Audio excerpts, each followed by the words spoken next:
Hey, let's play a little game.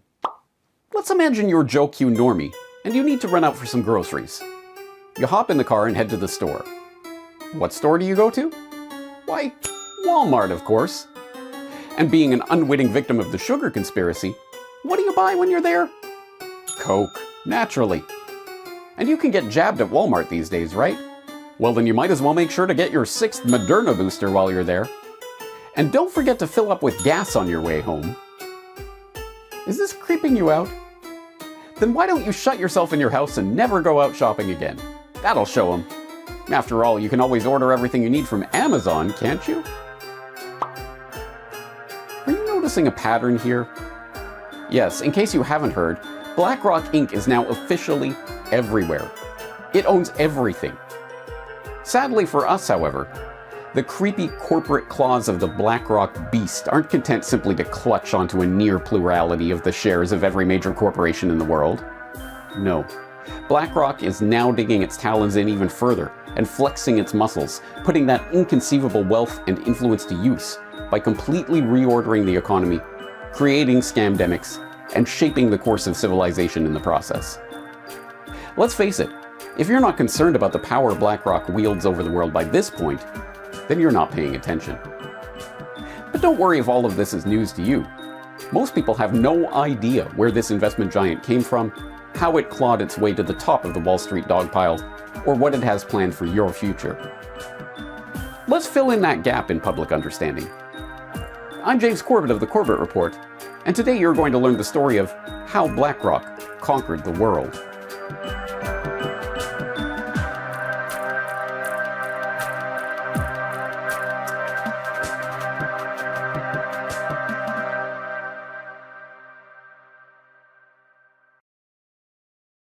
Hold on a second, I hear you interject. I've got this. BlackRock was founded as a mergers and acquisitions firm in 1985 by a couple of ex-Lehmanites, and has since gone on to become the world's largest alternative investment firm, right?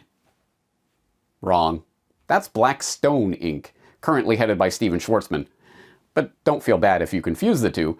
The Blackstone-BlackRock confusion was done on purpose. In fact, BlackRock began in 1988 as a business proposal by investment banker Larry Fink and a gaggle of business partners. The appropriately named Fink had managed to lose $100 million in a single quarter in 1986 as a manager at First Boston Investment Bank by betting the wrong way on interest rates. Humbled by this humiliating setback, or so the story goes, Fink turned lemons into lemonade by crafting a vision for an investment firm with an emphasis on risk management. Never again would Larry Fink be caught off guard by a market downturn. Fink assembled some partners and brought his proposal to Blackstone co-founders, Pete Peterson and Stephen Schwarzman, who liked the idea so much that they agreed to extend Fink a $5 million line of credit in exchange for a 50% share in the business. Originally named Blackstone Financial Management, Fink's operation was turning a nice profit within months, had quadrupled the value of its assets in 1 year, and had grown the value of its portfolio under management to $17 billion by 1992. Now firmly established as a viable business in its own right, Schwarzman and Fink began musing about spinning the firm off from Blackstone and taking it public. Schwarzman suggested giving the newly independent company a name with Black in it, as a nod to its Blackstone origins, and Fink, taking roguish delight in the inevitable confusion and annoyance such a move would cause, proposed the name BlackRock. So Larry and I were sitting down, and he said, what do you think about, sort of having a family name, with Black in it? And I said, I think that's a good idea. And I think it was, he put on the table either Black Pebble or BlackRock. So he said, if we do something like this, all of our people will kill us. The two evidently share the same sense of humor. There is a little confusion between the companies, Schwarzman now concedes, and every time that happens, I get a real chuckle. But a shared taste for causing unnecessary confusion was not enough to keep the partners together. By 1994, the two had fallen out over compensation for new hires, or perhaps due to distress over Schwarzman's ongoing divorce, depending who's telling the story, and Schwarzman sold Blackstone's holdings in BlackRock for a mere $240 million. That was certainly a heroic mistake, Schwartzman admits. Having made the split with Blackstone and established BlackRock as its own entity, Fink was firmly on the path that would lead to his company becoming the globe-bestriding financial colossus that it is today. In 1999, with its assets under management standing at $165 billion, BlackRock went public on the New York Stock Exchange at $14 per share. Expanding its services into analytics and risk management with its proprietary Aladdin Enterprise Investment System, more on which later, the firm acquired mutual fund company State Street Research and Management in 2004, merged with Merrill Lynch Investment Management, MLIM, in 2006, and bought Seattle-based Quellos Group's Fund of Hedge Funds business in 2007, bringing the total value of assets under BlackRock management to over $1 trillion. But it was the global financial crisis of 2007-2008 that catapulted BlackRock to its current position of financial dominance. Just ask Heike Buchter, the German correspondent who literally wrote the book on BlackRock. Prior to the financial crisis, I was not even familiar with the name. But in the years after the Lehman Brothers collapse in 2008, BlackRock appeared everywhere. Everywhere, Buchter told German news outlet DW in 2015. Even before the Bear Stearns fiasco materialized into the Lehman Brothers collapse and the full-on financial bloodbath of September 2008, Wall Street was collectively turning to BlackRock for help. AIG, Lehman Brothers, Fannie Mae, and Freddie Mac had all hired the firm to comb through their spiraling mess of credit obligations in the months before the meltdown. BlackRock was perceived to be the only firm that could sort through the dizzying math behind the complicated debt swaps and exotic financial instruments underlying the tottering financial system, and many Wall Street kingpins had Fink on speed dial as panic began to grip the markets. I think of it like Ghostbusters. When you have a problem, who are you going to call? BlackRock, UBS Managing Director Terence Keeley told CNN at the time. And why wouldn't they trust Fink to pick through the mess of the subprime mortgage meltdown? After all, he was the one who helped launch the whole toxic subprime mortgage industry in the first place. Oh, did I forget to mention that? Remember the whole losing his job because he lost $100 million for First Boston in 1986 thing? That came just 3 years after Fink had made billions for the bank's customers by constructing his first collateralized mortgage obligation, CMO, and almost single-handedly created the subprime mortgage market that would fail so spectacularly in 2008. Started First Boston in 1976. I was the first Freddie Mac bond trader. And so the mortgage market was just in its infancy. And then in 1982, we had the ability to put a PC on our trading desk. Before that, you had no ability to put a computer on a trading desk. And it was very clear to me that if we could have computing power on the trading desk, we were going to have the ability to dissect cash flows of mortgages. That led in 1983 to the first carving up a mortgage into different tranches, and so we created the first CMO. So depending how you look at it, Fink was either the perfect guy to have in charge of sorting out the mess that his CMO monstrosity had created, or the first Fink who should have gone to jail for it. Guess which way the US government chose to see it? Yeah, you guessed right. They saw Fink as their savior, of course. Specifically, the US government turned to BlackRock for help, with beleaguered US Treasury Secretary Timothy Geithner personally consulting Larry Fink no less than 49 times over the course of the 18-month crisis. Lest there be any doubt who was calling the shots in that relationship, when Geithner was on the ropes and his position as Secretary of the Treasury was in jeopardy at the end of Obama's first term, Fink's name was on the short list of those who were being considered to replace him. The Federal Reserve, too, put its faith in BlackRock, turning to the company for assistance in administering the 2008 bailouts. Ultimately, BlackRock ended up playing a role in the $30 billion financing of the sale of Bear Stearns to JP Morgan, the $180 billion bailout of AIG, and the $45 billion rescue of Citigroup. When the dust finally settled on Wall Street after the Lehman Brothers collapse, there was little doubt who was sitting on top of the dust pile: BlackRock. The only question was how they would parlay their growing wealth and financial clout into real-world political power. For Fink, the answer was obvious. move from the petty crime of high finance into the criminal big leagues of government. Accordingly, throughout the last decade, he has spent his time building up BlackRock's political influence until it has become, as even Bloomberg admits, the de facto fourth branch of government. When BlackRock executives managed to get their hands on a confidential Federal Reserve PowerPoint presentation threatening to subject BlackRock to the same regulatory regime as the big banks, the Wall Street behemoth spent millions successfully lobbying the government to drop the proposal. But lobbying the government is a roundabout way to get what you want. As any good financial guru will tell you, it's far more cost-efficient to make sure that no troublesome regulations are imposed in the first place. Perhaps that's why Fink has been collecting powerful politicians for years now, scooping them up as consultants, advisors, and board members so that he can ensure BlackRock has a key agent at the heart of any important political event. As William Engdahl details in his own expose of BlackRock, BlackRock founder and CEO Larry Fink is clearly interested in buying influence globally. He made former German CDU MP Friedrich Merz head of BlackRock Germany when it looked as if he might succeed Chancellor Merkel, and former British Chancellor of Exchequer George Osborne as a political consultant. Fink named former Hillary Clinton Chief of Staff Cheryl Mills to the BlackRock board when it seemed certain Hillary would soon be in the White House. He has named former central bankers to his board and gone on to secure lucrative contracts with their former institutions.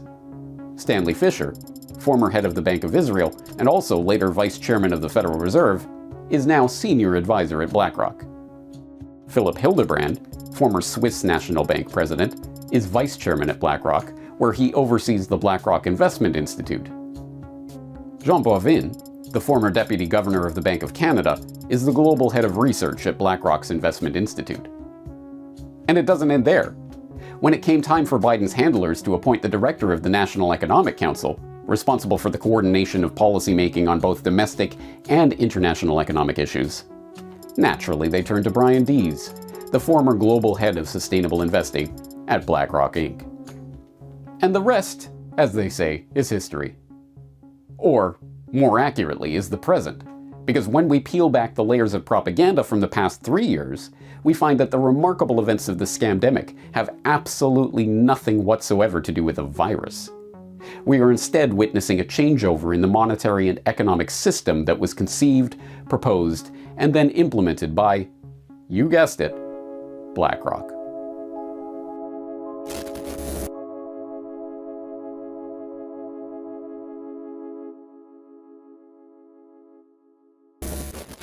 Historians of the future will no doubt note 2019 as the year that BlackRock began its takeover of the planet in earnest.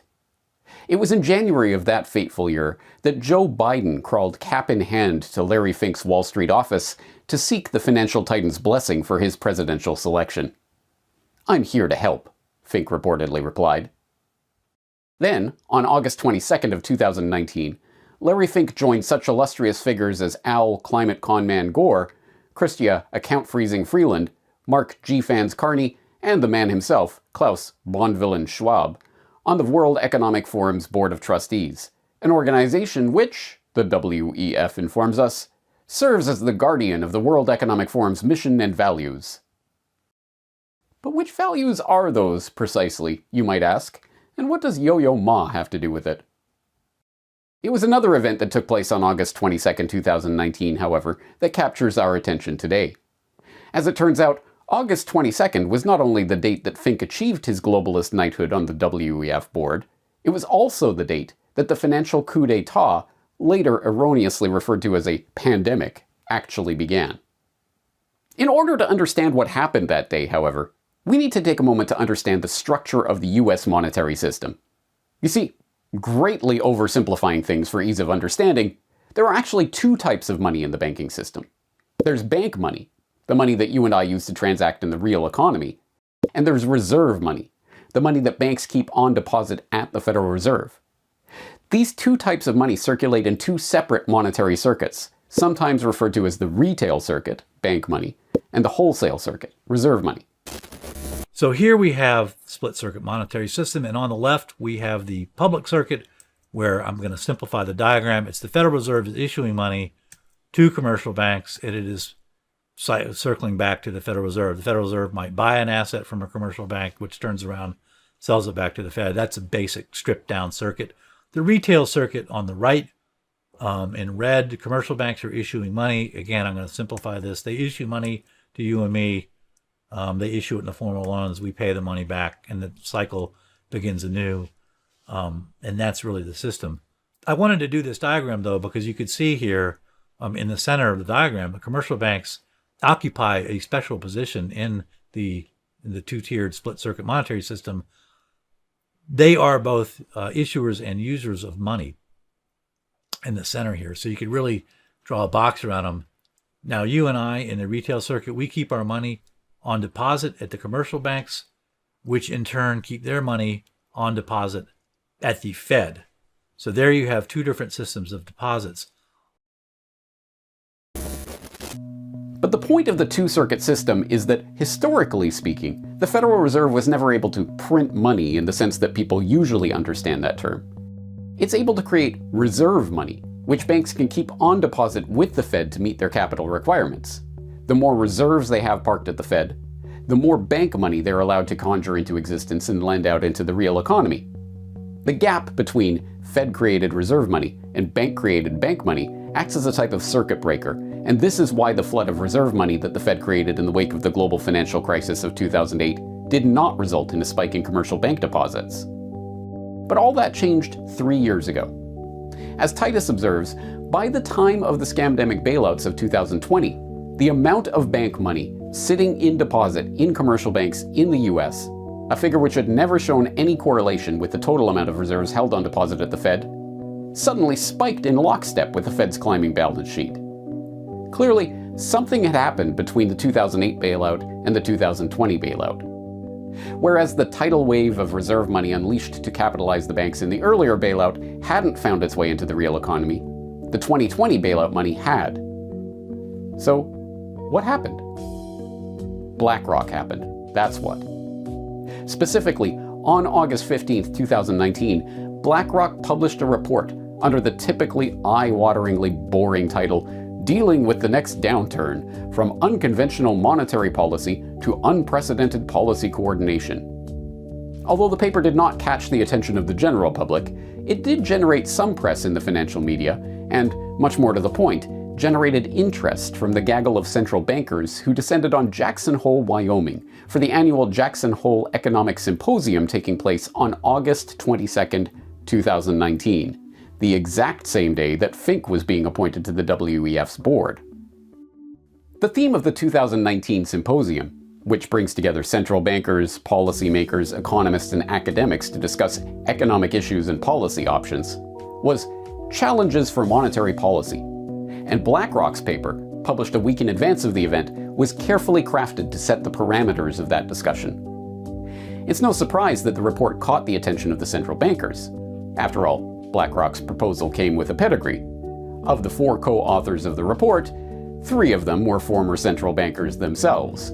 As we've seen, Philip Hildebrand, the former president of the Swiss National Bank, Stanley Fischer, the former Federal Reserve Vice Chairman and former governor of the Bank of Israel, and Jean Boivin, the former deputy governor of the Bank of Canada. But beyond the paper's authorship, it was what Dealing with the Next Downturn actually proposed that was to have such earth-shaking effects on the global monetary order. The report starts by noting the dilemma that the central bankers found themselves in by 2019. After years of quantitative easing, QE, and ZIRP, zero interest rate policy, and even the once unthinkable NIRP, negative interest rate policy, the banksters were running out of room to operate. As BlackRock notes, the current policy space for global central banks is limited and will not be enough to respond to a significant, let alone a dramatic, downturn. Conventional and unconventional monetary policy works primarily through the stimulative impact of lower short-term and long-term interest rates. This channel is almost tapped out. 1/3 of the developed market government bond and investment-grade universe now has negative yields, and global bond yields are closing in on their potential floor. Further support cannot rely on interest rates falling. So what was BlackRock's answer to this conundrum? Why, a great reset, of course. No, not Klaus Schwab's Great Reset.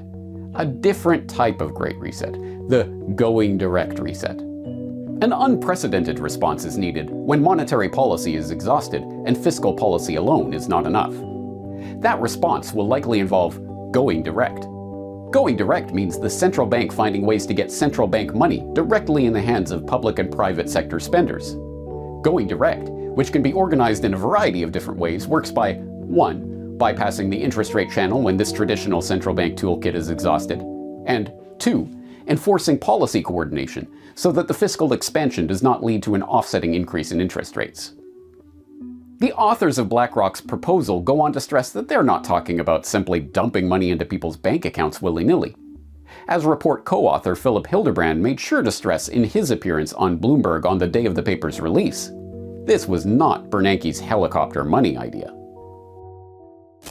So what we're proposing is the next step has to be something else than just more of the same, something that goes into the direction of essentially what we call going direct, which would be ways of putting money into pockets of consumers or corporates directly in order to spend. So to go around the interest rate channel as opposed to traditional central banking where you really only or always work through the interest rate channel. So kind of like helicopter money, does it have to be coordinated? I think what it means, helicopter money is a sort of catchphrase from a famous paper that Ben Bernanke gave in the early 2000s, but the point is, yes, you have to go in a different way than working through the interest rate channel because interest rates are already so low. Nor was it, as report co-author Jean Boivin was keen to stress in his January 2020 appearance on BlackRock's own podcast discussing the idea, a version of modern monetary theory, MMT, with the government simply printing up bank money to spend directly into the economy. No, this was to be a process where special purpose facilities, which they called Standing Emergency Fiscal Facilities, SEFFs, would be created to inject bank money directly into the commercial accounts of various public or private sector entities. These SEFFs would be overseen by the central bankers themselves, thus crossing the streams of the two monetary circuits in a way that had never been done before. Any additional measures to stimulate economic growth will have to go beyond the interest rate channel and go direct, with the central bank crediting private or public sector accounts directly with money. One way or another, this will mean subsidizing spending, and such a measure would be fiscal rather than monetary by design. This can be done directly through fiscal policy, or by expanding the monetary policy toolkit with an instrument that will be fiscal in nature, such as credit easing by way of buying equities. This implies that an effective stimulus would require coordination between monetary and fiscal policy, be it implicitly or explicitly. Alright, let's recap. On August 15th, 2019, BlackRock came out with a proposal calling for central banks to adopt a completely unprecedented procedure for injecting money directly into the economy in the event of the next downturn. Then, on August 22nd, 2019, the central bankers of the world convened in Wyoming for their annual shindig to discuss these very ideas. So, did the central bankers listen to BlackRock? You bet they did.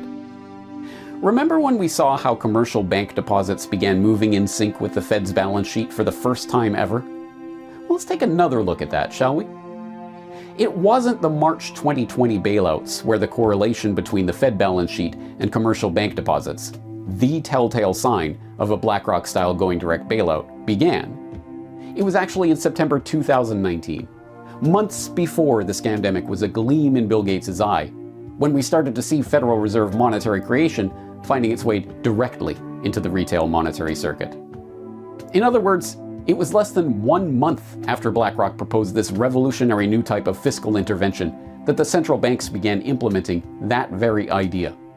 The going direct reset, better understood as a financial coup d'etat, had begun. To be sure, this going direct intervention was later offset by the Fed's next scam for forcing more government debt on depositors, but that's another story. The point is that the seal had been broken on the going direct bottle, and it wasn't long before the central bankers had a perfect excuse for forcing that entire bottle down the public's throat. What we were told was a pandemic was in fact, on the financial level, just an excuse for an absolutely unprecedented pumping of trillions of dollars from the Fed directly into the economy.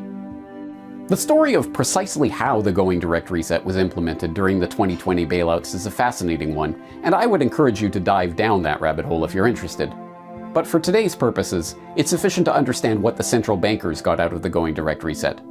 The ability to take over fiscal policy and to begin engineering the economy of Main Street in a more, well, direct way.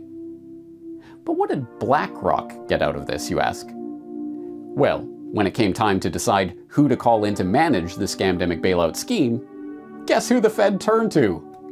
If you guessed BlackRock, then sadly, you're exactly right.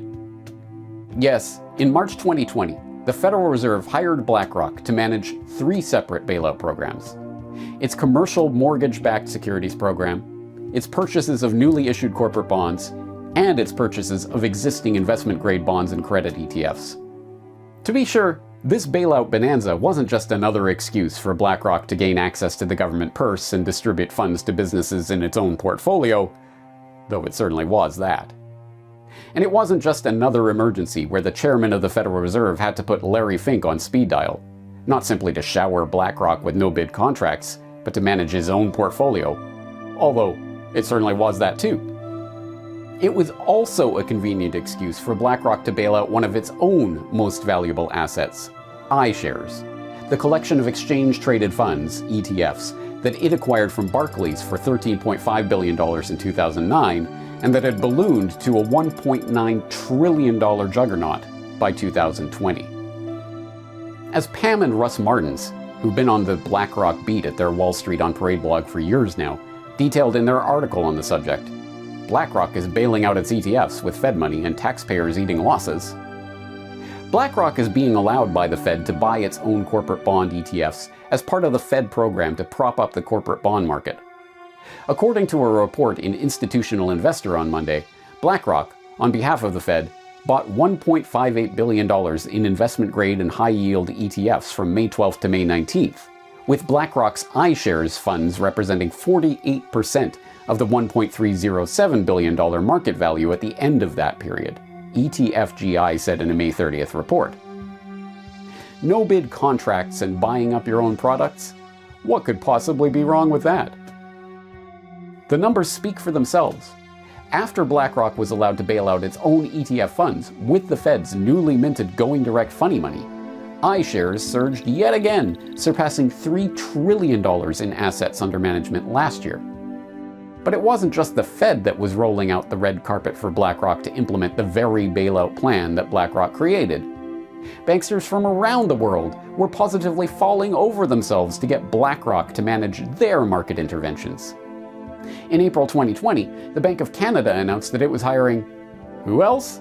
BlackRock's Financial Markets Advisory, FMA, to help manage its own $10 billion corporate bond buying program. Then, in May 2020, the Swedish central bank, the Riksbank, also hired BlackRock as an external consultant to conduct an analysis of the Swedish corporate bonds market and an assessment of possible design options for a potential corporate bonds asset purchase program. As we saw earlier, the global financial crisis had put BlackRock on the map, establishing the firm's dominance on the world stage and catapulting Larry Fink to the status of Wall Street royalty. With the 2020 going direct reset, however, BlackRock had truly conquered the world. It was now dictating central bank interventions and then acting in every conceivable role and in direct violation of conflict of interest rules, acting as consultant and advisor, as manager, as buyer, as seller, and as investor, with both the Fed and the very banks, corporations, pension funds, and other entities it was bailing out. Yes, with the advent of the scamdemic, BlackRock had cemented its position as the company that owns the world.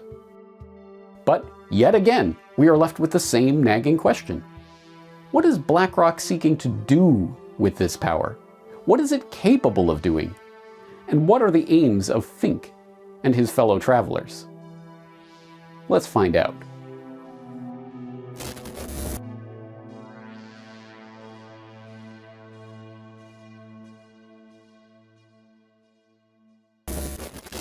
As you now know, BlackRock started out life as Blackstone Financial Management in the offices of the Blackstone Group in 1988.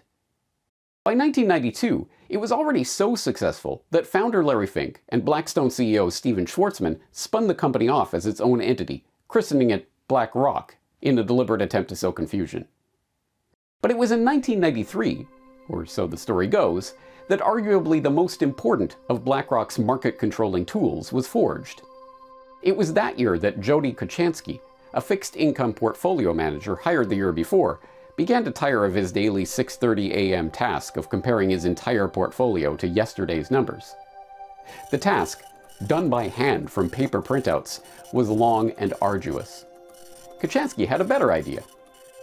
We said, let's take this data, and rather than print it out, let's sort it into a database, and have the computer compare the report today versus the report yesterday across every position. It may seem obvious to us today, but in 1993, the idea of automating a task like this was a radical one. Nonetheless, it paid off.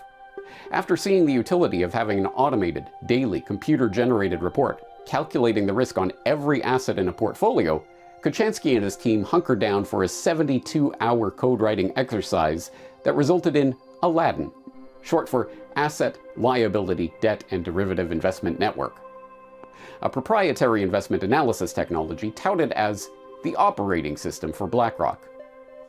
Sold as a central processing system for investment management, the software is now the core of BlackRock Solutions, a BlackRock subsidiary that licenses Aladdin to corporate clients and institutional investors. Aladdin combines portfolio management and trading, compliance, operations, and risk oversight in a single platform and is now used by over 200 institutions, including fund manager rivals Vanguard and State Street, half of the top 10 insurers in the world, big tech giants like Microsoft, Apple, and Alphabet, and numerous pension funds, including the world's largest, the $1.5 trillion Japanese government pension insurance fund. The numbers themselves tell the story of Aladdin.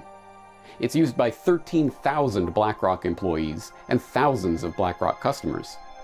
It occupies 3 data centers in the US, with BlackRock planning to open 2 more in Europe. It runs thousands of Monte Carlo simulations, computational algorithms that model the probability of various outcomes in chaotic systems, every day, on each one of the tens of millions of securities under its purview. And by February 2017, Aladdin was managing risk for $20 trillion worth of assets. That's when BlackRock stopped reporting this figure since, as the company told the Financial Times, total assets do not reflect how clients use the system. An anonymous source in the company had a different take. The figure is no longer disclosed because of the negative attention the enormous sums attracted. In this case, the phrase enormous sums almost fails to do justice to the truly mind-boggling wealth under the watchful eye of this computer system. As the Financial Times went on to report, the combination of the scores of new clients using Aladdin in recent years and the growth in stock and bond markets in that time has meant that the total value of assets under the system's management is much larger than the $20 trillion reported in 2017. Today, $21.6 trillion sits on the platform from just a third of its 240 clients, according to public documents verified with the company's and first-hand accounts. For context, that figure, representing the assets of just 1/3 of BlackRock's clientele, itself accounts for 10% of the value of all the stocks and bonds in the world. But if the idea of this amount of the world's assets being under the management of a single company's proprietary computer software concerns you, BlackRock has a message for you. Relax. The official line is that Aladdin only calculates risk. It doesn't tell asset managers what to buy or sell. Thus, even if there were a stray line of code or a wonky algorithm somewhere deep inside Aladdin's programming getting its investment analysis catastrophically wrong, the final decision on any given instrument would still come down to human judgment. Needless to say, that's a lie. In 2017, BlackRock unveiled a project to replace underperforming human stock pickers with computer algorithms. Dubbed Monarch, the scheme saw billions of dollars of assets snatched from human control and given to an obscure arm of the BlackRock empire called Systematic Active Equities, SAE. BlackRock acquired SAE in the same 2009 deal that saw it snag iShares from Barclays Global Investor, BGI. As we've already seen, the BGI deal was unbelievably lucrative for BlackRock, with iShares being purchased for $13.5 billion in 2009 and rising to a $1.9 trillion valuation in 2020. Testifying to BlackRock's commitment to the machine over man monarch project, Mark Wiseman, global head of active equities at BlackRock, told the Financial Times in 2018, "I firmly believe that if we look back in 5 to 10 years from now, the thing that we most benefited from in the BGI acquisition is actually SAE." Even the New York Times was reporting at the time of the launch of the Monarch operation that Larry Fink had, quote, cast his lot with the machines, and that BlackRock had, quote, laid out an ambitious plan to consolidate a large number of actively managed mutual funds with peers that rely more on algorithms and models to pick stocks. The democratization of information has made it much harder for active management, Fink told the New York Times. "We have to change the ecosystem. That means relying more on big data, artificial intelligence, factors, and models within quant and traditional investment strategies." Lest there be any doubt about BlackRock's commitment to this anti-human agenda, the company doubled down in 2018 with the creation of AI Labs, which is, quote, composed of researchers, data scientists, and engineers, and works to, quote, develop methods to solve their hardest technical problems and advance the fields of finance and AI. The actual models that SAE uses to pick stocks is hidden behind walls of corporate secrecy, but we do know some details.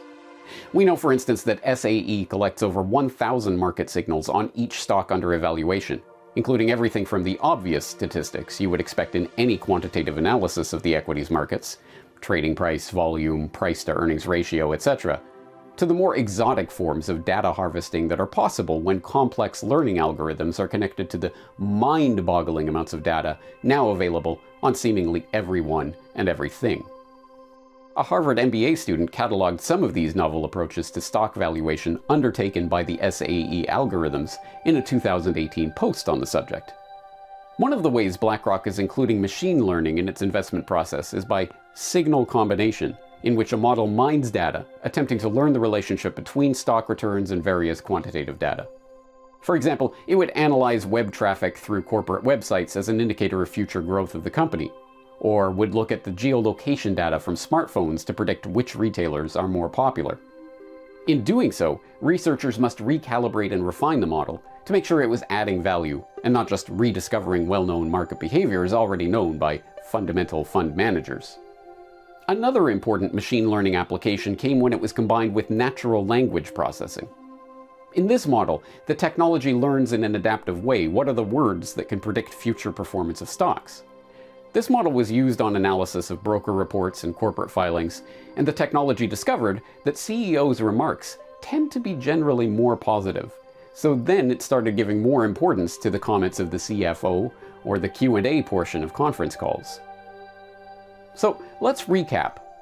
We know that BlackRock now manages well in excess of $21 trillion of assets with its Aladdin software, making a significant portion of the world's wealth dependent on the calculations of an opaque, proprietary BlackRock operating system.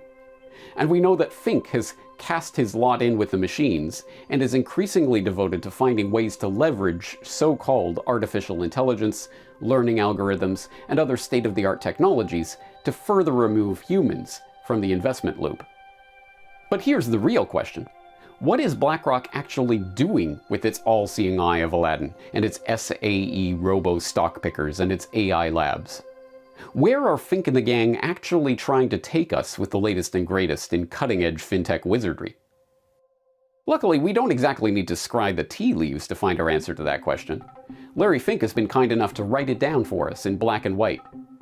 You see, every year since 2012, Fink has taken it upon himself as de facto ruler of the world's wealth to pen an annual letter to CEOs laying out the next steps in his scheme for world domination. He writes the letter as, quote, a fiduciary for our clients who entrust us to manage their assets, to highlight the themes that I believe are vital to driving durable long-term returns and to helping them reach their goals. Sometimes referred to as a call to action to corporate leaders, these letters from the man stewarding over a significant chunk of the world's investable assets actually do change corporate behavior. That this is so should be self-evident to anyone with 2 brain cells to rub together, which is precisely why it took a team of researchers months of painstaking study to publish a peer-reviewed paper concluding this blindingly obvious fact. Portfolio firms are responsive to BlackRock's public engagement efforts. You don't say. So, what is Larry Fink's latest hobby horse, you ask? Why, the ESG scam, of course. That's right, Fink used his 2022 letter to harangue his captive audience of corporate chieftains about the power of capitalism, by which he means the power of capitalism to more perfectly control human behavior in the name of sustainability. Specifically, it's been 2 years since I wrote that climate risk is investment risk, and in that short period, we have seen a tectonic shift of capital. Sustainable investments have now reached $4 trillion. Actions and ambitions towards decarbonization have also increased. This is just the beginning. The tectonic shift towards sustainable investing is still accelerating. Whether it is capital being deployed into new ventures focused on energy innovation, or capital transferring from traditional indexes into more customized portfolios and products, we will see more money in motion. Every company and every industry will be transformed by the transition to a net zero world. The question is, will you lead or will you be led? Ooh, I want to lead, Larry. Pick me, pick me. But please tell me how I can lead my company into this brave new net zero world order. Stakeholder capitalism is all about delivering long-term, durable returns for shareholders. And transparency around your company's planning for a net zero world is an important element of that. But it's just one of many disclosures we and other investors ask companies to make. As stewards of our clients' capital, we ask businesses to demonstrate how they're going to deliver on their responsibility to shareholders, including through sound environmental, social, and governance practices and policies. Yes, to the surprise of absolutely no one, Larry Fink has signed BlackRock on to the multi-trillion-dollar scam that is environmental, social, and governance practices and policies, better known as ESG. For those who don't know about ESG yet, they can read the summary of the ESG scam by Ian Davis in his article on the globalization of the commons, aka the financialization of nature through so-called natural asset corporations. This will be achieved using stakeholder capitalism metrics. Assets will be rated using ESG benchmarks for sustainable business performance. Any business requiring market finance, perhaps through issuing climate bonds, or maybe green bonds for European ventures, will need those bonds to have a healthy ESG rating. A low ESG rating will deter investors, preventing a project or business venture from getting off the ground. A high ESG rating will see investors rush to put their money in projects that are backed by international agreements. In combination, financial initiatives like NACs and ESGs are converting SDGs into market regulations. In other words, ESG is a set of phony baloney metrics that are being cooked up by globalist think tanks and would-be ruling councils, like the World Economic Forum, to serve as a type of social credit system for corporations. If corporations fail to toe the line when it comes to globalist policies of the moment, whether that's committing to industry-destroying net zero or even absolute zero commitments, or debanking thought criminals, or anything else that may be on the globalist checklist, their ESG rating will take a hit. So what? You may ask. What does an ESG rating have to do with the price of tea in China, and why would any CEO care? The so what here is that, as Fink signals in his latest letter, BlackRock will be putting ESG reporting and compliance in its basket of considerations when choosing which stocks and bonds to invest in and which ones to pass over. And Fink is not alone. There are now 291 signatories to the Net Zero Asset Managers Initiative, an international group of asset managers committed to supporting the goal of net zero greenhouse gas emissions by 2050 or sooner. They include BlackRock, Vanguard, State Street, and a slew of other companies collectively managing $66 trillion of assets. In plain English, BlackRock and its fellow globalist investment firms are leveraging their power as asset managers to begin shaping the corporate world in their image and bending corporations to their will. And, in case you were wondering, yes, this is tied into the AI agenda as well. In 2020, BlackRock announced the launch of a new module to its automated Aladdin system, Aladdin Climate. Aladdin Climate is the first software application to offer investors measures of both the physical risk of climate change and the transition risk to a low-carbon economy on portfolios with climate-adjusted security valuations and risk metrics. Using Aladdin Climate, investors can now analyze climate risk and opportunities at the security level and measure the impact of policy changes, technology, and energy supply on specific investments. To get a sense of what a world directed by digital overlords at the behest of the ESG agenda might look like, we simply need to turn to the ongoing conflict in Ukraine. As Fink wrote in his letter to shareholders earlier this year, finally, a less discussed aspect of the war is its potential impact on accelerating digital currencies. The war will prompt countries to reevaluate their currency dependencies. Even before the war, several governments were looking to play a more active role in digital currencies and define the regulatory frameworks under which they operate. The US Central Bank, for example, recently launched a study to examine the potential implications of a US digital dollar.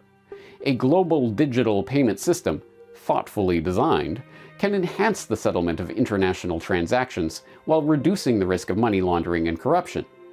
Digital currencies can also help bring down costs of cross-border payments, for example when expatriate workers send earnings back to their families. As we see increasing interest from our clients, BlackRock is studying digital currencies, stablecoins, and the underlying technologies to understand how they can help us serve our clients. The future of the world, according to BlackRock, is now coming fully into view. It is a world in which unaccountable computer learning algorithms automatically direct investments of the world's largest institutions into the coffers of those who play ball with the demands of Fink and his fellow travelers. It's a world in which transactions will be increasingly digital, with every transaction being data mined for the financial benefits of the algorithmic overlords at BlackRock. And it's a world in which corporations that refuse to go along with the agenda will be ESG deranked into oblivion, and individuals who present resistance will have their CBDC wallets shut off.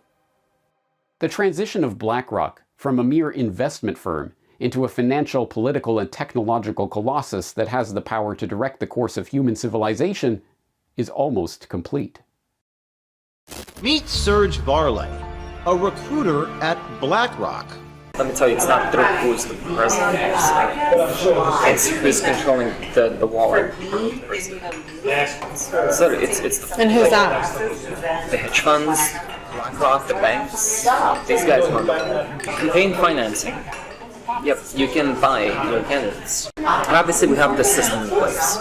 First, there's the senators, and these guys are cheap. You got 10 grand, you can buy a senator. I can give you 500K right now, no questions asked. Yeah. I'm gonna do what needs to be done.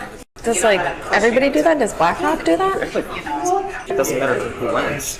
You're still gonna. They're in my pocket at this point.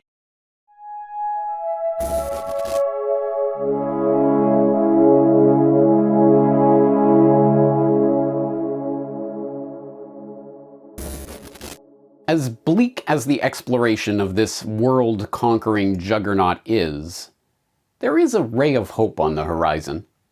The public is at least finally becoming aware of the existence of BlackRock and its relative importance on the global financial stage. This is reflected in an increasing number of protests targeting BlackRock and its activities. Keen-eyed observers may note, however, that these protests are not against the BlackRock agenda that I've been laying out here. On the contrary, they are for that agenda. These protesters' main gripe seems to be that Fink and BlackRock are engaged in greenwashing, and that the megacorporation is actually more interested in its bottom line than in saving Mother Earth. Well, duh. Even BlackRock's former chief investment officer for sustainable investing wrote, after leaving the firm, an extensive 4-part whistleblowing exposé documenting how the sustainable investing push being touted by Fink is a scam from top to bottom. My only gripe with this limited hangout critique of BlackRock is that it implies that Fink and his cohorts are merely interested in accumulating dollars. They're not. They're interested in turning their financial wealth into real-world power. Power they will wield in service of their own agenda, and will cloak with a phony green mantle because they believe, and not without reason, that that's what the public wants. Slightly closer to the point, you get non-profit groups like Consumers Research slamming BlackRock for impoverishing the real economy for the benefit of itself and its clients. You'd think a company that has made it their mission to enforce ESG standards on American businesses would apply those same standards to foreign investments, but BlackRock isn't pushing its woke agenda on China or Russia. Consumers Research Executive Director Will Hild explained last year after the launch of an ad campaign targeting the investment giant. But that critique too seems to miss the underlying point. Is Hild trying to say that if only Fink applied his economy-destroying standards equally across the board, then he'd be beyond reproach? More hopefully, there are signs that the political class, always willing to jump out in front of a parade and pretend they're leading it, are picking up on the growing public discontent with BlackRock and are beginning to cut ties with the firm. In the past several months, multiple US state governments have announced their intention to divest state funds from BlackRock, with 19 states' attorneys general even signing a letter to Larry Fink in August of 2022 calling him out on his agenda of social control. BlackRock's actions on a variety of governance objectives may violate multiple state laws. Mr. McComb's letter asserts compliance with our fiduciary laws because BlackRock has a private motivation that differs from its public commitments and statements. This is likely insufficient to satisfy state laws requiring a sole focus on financial return. Our states will not idly stand for our pensioners' retirements to be sacrificed for BlackRock's climate agenda. The time has come for BlackRock to come clean on whether it actually values our state's most valuable stakeholders, our current and future retirees. As part of this divestment push, the Louisiana State Treasurer announced in October that the state was withdrawing $794 million in state funds from BlackRock. South Carolina's State Treasurer announced plans to divest $200 million from the company's control by the end of the year, and Arkansas has already taken $125 million out of money market accounts under BlackRock's management. Regardless of the real motivations of these state governments, the fact that they feel compelled to take action against BlackRock is itself a hopeful sign. It means that the political class understands that an increasing portion of the public is aware of the BlackRock ESG corporate governance agenda and is opposed to it. It's already having some effect, with Fink recently conceding that he would bow to the pressure and drop explicit promotion of ESG scores, while continuing to push the ESG agenda and everything it stands for, naturally. Once again, we arrive at the bottom line. The only thing that truly matters is public awareness of the issues involved in the rise of a financial and political and technological giant like BlackRock, and it is only general public opinion that can move the needle when it comes to removing the wealth and thus the power from a behemoth like the one that Fink has created. But before we wrap up here, there's one last point to be made. You might remember that we opened this exploration by highlighting BlackRock's position as one of the top institutional shareholders in Walmart, and in Coca-Cola, and in Moderna, and in Exxon, and in Amazon, and in seemingly every other company of significance on the global stage. Now, the fact checkers will tell you this doesn't actually matter because it's the shareholders who actually own the stock, not BlackRock itself. But that raises a further question. Who owns BlackRock? Oh, of course. Now, I realize this is a lot of information to take in at once. Go ahead and re-watch this video once or twice. Follow some of the many links contained herein to better familiarize yourself with this material. Share these reports with others.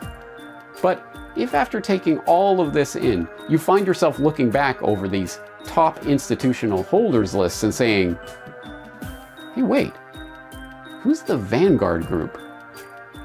Well then, I'd say you're starting to get it. Good job. So, who is the Vanguard Group? It's an excellent question, and one that I'll be answering in the next edition of the Corbett Report subscriber newsletter. I hope you're there for the answer.